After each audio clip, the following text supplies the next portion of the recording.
What's going on, guys? Welcome to another workout breakdown of my current training plan, Controlled Chaos. Today is day 2. We got a lot of great stuff for you. Check this out. We got a prime and pump activation. We got our main Hatfield squats, accessory work, and we're finishing with a mechanical advantage drop set with pull-ups. But first thing, we got to put our patch on because we got to lock in and get ready to go. Check this company out. The Super Patch Company. All types of variations. We got pain relief. We got patches for sleep. We got Super Boost. We got Performance Boost. That's the one I need today because we got squats, we got jumps. Man, we got to get ready to go. So I'm going to put on the Performance Boost. We take this bad boy right before you work out, put it on somewhere with no hair, and I'm ready to go. Man, that's it. I locked and loaded. Super Patch Company, getting that Performance Boost. Now I'm ready to lock in. We got to start with our prep work. Okay, so here's what we got. We got a front hip flexor plank mixed with some rocking calf raises. I'm using this Archaeus half moon device here. Really allows me to rock and roll, kind of get into that heels high, toes high, stretching out the calf and the Achilles. All about ankles and hips here. Here I'm getting some slant board ankle dorsiflexion, using a little weight. Get some added range of motion here. Knee over toe, keeping that heel down. If I'm gonna squat, I gotta get some ankle mobility in. Good shot of the hip flexor plank drop in here. Really firing that top of the quad, that hip flexor. Really good hip mobility, hip activation drill. And I got some hip internal rotation squeezes. All right, so I'm squeezing that med ball between my knees and I'm trying to kick that foot out as far as I can. I'm gonna feel it in those hips for sure on these. Love those hip IR squeezes. And then I'm onto my prime and pump circuit. I'm getting some good goblet squat with prying on the slant board here, getting some good groin mobility in. Gotta get ready to squat deep. So love these goblet squat with prying. We're supersetting this with some hamstring curls. High rep here. This is the pump part of the activation circuit. I want to pump blood in those hamstrings. We also have some groin activation. Right here, we're using the 45-degree hyper machine, and I'm one leg on my side, and I'm getting that side bend, and I'm clamping down. I'm using all of my inner thigh here. All right, I'm clamping down that top leg using my groin. So it's almost like a groin side crunch. Instead of using Copenhagen's, you get tired of that, you get bored of that, so it's another groin exercise that we can fill in to accomplish the same goal. 2 to 3 rounds of this prime and pump circuit. We got blood flow in the hamstrings, we got great hip mobility, and we got groin activation, groin strength. We're talking about injury protection, we're talking about getting our hips loose, lubed up, ready to go, and we got blood flow in our hamstrings. This is how elite athletes warm up. Now, we're ready for our jumps. You want to talk about elite? Check this superset out. We have 2 types of jumps. I'm going to do a weighted vertical jump. This is all about force production. 3 reps, maximum height here. Overcoming that added weight. Man, I got to put a lot of force in the ground. Then I'm supersetting with the complete contrast of that. Reactive quick twitch hurdle jumps. Man, you want to talk about an elite pairing of jump variations? We got a tight end here. What do tight ends need? They need to be strong, produce a lot of force inside the box on the line of scrimmage, but they also got to be twitchy. They got to make people miss out in the open field at the top of the route. This contrast pairing accomplishes both goals. So if you're a tight end, if you're a linebacker, quarterback even, running back, any position where I got to be close into the box and outside the box and make people miss, I should be doing both types of jump variations. All right, so I'm quick off the ground here. I like to say the ground is lava. All right, no time on the ground. And with the weighted version, man, I gotta produce a lot of force, so I better spend a lot of time in the ground to overcome that weight. So it's just a great way to teach athletes, hey, I gotta be strong out on the football field, but I also gotta be quick twitch too. I gotta make people miss and get that yak yardage.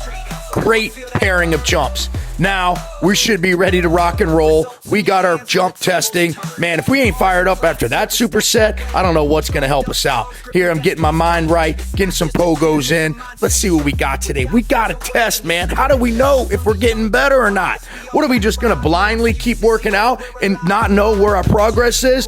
Not here in the 8th Street Gym. That's not how we're doing things, man. We're testing here. We're getting after it, but we're also going to see the science behind it too, because, hey, is our program working or is it not? Are we jumping higher? Are we putting more force in the ground? How are our hamstring strength? Do we need to do more sprinting? Do we need to hit the posterior chain more? How do we know if we don't test?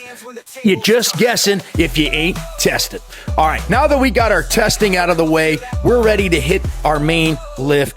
Today on the docket, we got Hatfield squats. Love this version because it allows us to kind of stay in that upright position. All right, we got the mirror in front of us. We see in our chest in the mirror. That's going to be a great tool. And the handles just provide that extra safety net, right? And sometimes that's all we need. More stability is going to focus the quads more. They're going to focus on the legs. What's the idea of the squat? The idea of the squat is to get leg strength. So having a little bit more stability, a little bit more of a safety blanket is just going to put the emphasis on those legs a little more.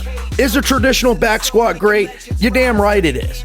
But if I want to get direct leg strength and be safe doing it, man, the Hatfield squat is a great option. And that's not right or wrong or better. It's just another way to do it, and it provides that safety net, especially for those younger athletes to really get after it. They get to feel weight on their back, all while having great technique. That's why this exercise is a great variation. We don't have to overcoach technique like we do on the back squat traditionally. Here's a great shot of the slow and controlled lowering. You want to build strength, man, slow the lowering down. We hit a top set. Now we're on to our percentage-based drop set. Whatever my top set was, I'm hitting 10% of that, and I'm going to do an AMRAP. But it ain't ending there. After that, I'm going 20% of my top set, hitting another AMRAP. Man, you talk about getting after it. You talk about volume. Woo! Hitting the top set, then doing multiple percentage-based drop sets. Come on now. You gotta be kidding me. This is getting after it. This is what it's all about. Pushing yourself to the limit. Gotta love it. Controlled chaos, percentage-based drop sets. We ain't messing around here. Now we're on to the supplemental exercises. Check this rotational lat pull down out. Okay, I'm gonna start with that rotated position, and I'm turning my body as I pull down. This is a great variation from your traditional lat pull down, all right? Makes it a little bit more athletic, opens up some good stretch in the lat, and it keeps training fun and engaged. How often have you done a traditional lat pull down? Throw in a little rotational to it, and man, I spice things up a little bit. You want to talk about a great superset? I got the vertical pull supersetted with a vertical press, but not just any press. We're talking dumbbell Z press. You got to try this variation out. Legs are straight out in front of you as I press the dumbbells over my head. This is super challenging on the core, all right, because the core has got to brace in order to keep myself upright, right? I'm not sitting on a bench. I don't have back support. Man, my core is lit up. Great shot here of the rotational lat pull downs, all right? Getting that great lat stretch, that good eccentric lowering of that exercise. Same thing here with the Z press. Nice control down. Man, our core is fired up. Great training here. I got the overhead press with the vertical pull. Great superset. Now I'm on to my finisher, mechanical advantage drop set pull-up version. All right, so here's how I want to do this. I want to start with the hardest version first. I'm doing overhand spear grip pull-ups, trying to bang out as many as I can. After about 5 to 6 reps, shake it out, 10 to 15 seconds. Then I'm doing a slightly easier version. I'm going straight chin-ups. Again, trying to get 5 to 6 reps. Good controlled lowering on the way down. Come on, let's go. There we go, all the way up. Control that lowering down. After I hit my 5 to 6 reps here, I'm down, I shake it out. Then I want to go to the easiest version, which is neutral grip handle. Man, trying to get 5 to 6 on these. Who already smoked from the previous 10 to 12 reps, but I got to finish strong. Come on, get up, get up, get up. Let's go. Yeah, mechanical advantage drop set. Here's a great look at it. Overhand, spear grip pull-ups. Come on, let's go. Good control down. All right, I'm keeping that good technique, trying to bang out as many as I can here. Great shot. Yeah, there we go. Shake it out. 10 to 15 seconds. Let's go chin up grip. Come on, see what we got here. Can we get another 5 to 6 reps? Let's go. All the way down. Chin up over the bar. Yeah, that's what we're talking about. Clanging and banging. Clubber Lang style. Yeah. All right, 5 to 6 reps there. Shake it out. 10 to 15 seconds. Let's go to that neutral grip. Easiest version here, but we're smoked. We're fatigued. Gotta finish strong. Can we bang out 5 to 6 here? Come on, get up all the way up. Come on. That's what we're talking about. I'm smoked. You can see it. We're done. Day 2, controlled chaos. What you know about that? If you're not on the program, you might want to join. Let's go.